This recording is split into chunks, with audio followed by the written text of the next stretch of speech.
சாயல்குடியில ஒரு செய்தி நடந்ததாக நம்ம பேப்பர் செய்தியை பார்த்தோம். 27 லிட்டரு அந்த குளிர்பானத்தை இந்த பாக்கெட் போட்டு அடைச்சி குடிச்சிட்டாங்களா, பெரிய உலக சாதனை நினைச்சிட்டு ஒரு செய்தி போட்டிருந்தாங்க.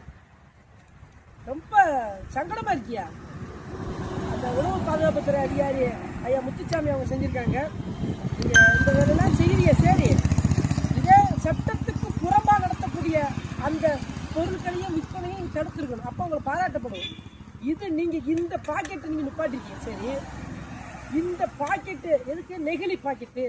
இந்த மாதிரி இந்த இதுல தொண்டை எரிச்சல் இருக்கு, அந்த எரிச்சல் இருக்குன்னு சொல்லி கொடுத்துருக்காங்கன்னு சொல்லிட்டு நீங்க கொடுத்துருக்கீங்க.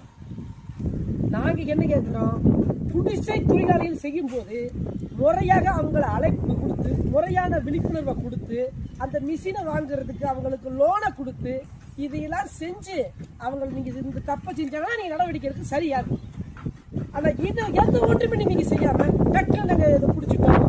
என்னடா பாவம் அப்புறாணி வீட்டுல குடிசை தொழில் வேற எந்த தொழிலும் இல்லாம சென்னை போடுற பெருநகரங்கள்ல இருக்கிற ஐடி பார்க் இருக்கா, பெரிய பெரிய தொழில்நகரம் இருக்கா? எது ஒண்ணும் கிடையாது. அப்பாவி மக்களுக்கு தான் அவங்க வீரத்தை காட்டிய அவன் பெரும் வயிறையும் பிள்ளைங்க படிக்க வைக்கிறதுக்கு சின்ன சின்ன 5 ரூபா இந்த பாக்கெட்டு 5 ரூபா கொடுத்து இதை பண்ணிக்கிட்டு இருக்காங்க.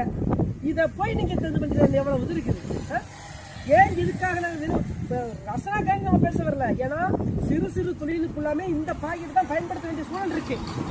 நீ இதுக்கு மாற்று வழி சொல்லிட்டு நீ செய்ய, மாற்று வழி சொல்லிட்டு செய்ய, நாங்கள் கொஞ்சம் வேணாம் சொல்லலாம்.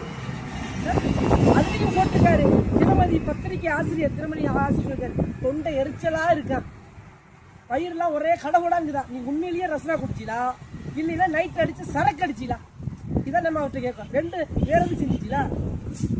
காலங்காலமா 5 ரூபாய்க்கு பாக்கெட் ரசனை கிடைக்கும், 2 ரூபா கிடைச்சி போதீங்கன்னா இப்போ 5 ரூபா வாங்கி குடிச்சு டக்குன்னு போய்கிட்டு எந்த பிரச்சனையும் கிடையாது. புதுசா ஒரு பிரச்சனையை உருவாக்குறாங்க. இந்த மாதிரி இருக்கு. அப்பாவி குடிசை தொழிலாளிகளை வஞ்சிக்கிறது கண்டிக்கக்கூடியது. பல்வேறு நாட்டுகள்ல தடை செய்யப்பட்ட குளிர்பானங்கள் எத்தனை விற்குது இந்த நாட்டுல? அதையெல்லாம் தடை செய்ய உங்களுக்கு வலிக்கல, உங்களுக்கு பிடிக்கல? எவ்வளவு பண்றாங்க, அதையே திறக்க மாட்டீங்க. இதை மட்டும் தான் கிடைக்க. நீங்க இந்த ஐயா முத்துச்சாமி கிட்ட நான் கேட்கிறேன், எத்தனை இடத்துல எத்தனை கடையில ஆன்ஸ் விற்கிறான், தடை செய்யப்பட்ட ஆன்ஸ்? அதெல்லாம் உங்க தடுக்க முடியுமா?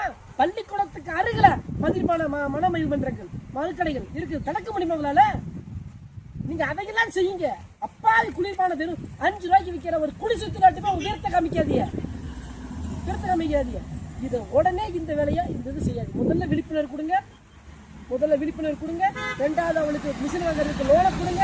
அதை செய்யலைன்னா நீங்க நடவடிக்கை எடுங்க.